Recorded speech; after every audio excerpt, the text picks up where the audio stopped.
ह्रीं श्रीं क्लीं सर्वपूज्ये देवी मङ्गलचण्डिके। ऐं क्रूं फट् स्वाहा तेवं चापेकञ्चाक्षरो मनुः। पूज्यकल्पतरुश्चैव भक्तानां सर्वकामदः। दशलक्षजपेनैव मन्त्रसिद्धिर्भवेन्नृणां। मन्त्रसिद्धिर्भवेद्यस्य स विष्णुः सर्वकामदः।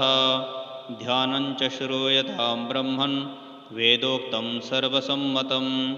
देवीं षोडशवर्षीयां शश्वतुस्थिरयौवनां सर्वरूपगुणाढ्याञ्च कोमलाङ्गीमनोहरां श्वेतचम्पकवर्णाभां चन्द्रकोटिसमप्रभां वह्निशुद्धां शुकाधानां रत्नभूषणभूषितां बिभ्रतीं कबरीभारं मल्लिकामाल्यभूषितं बिम्बोष्टिं सुदतिं शुद्धां शरपद्मनिभाननं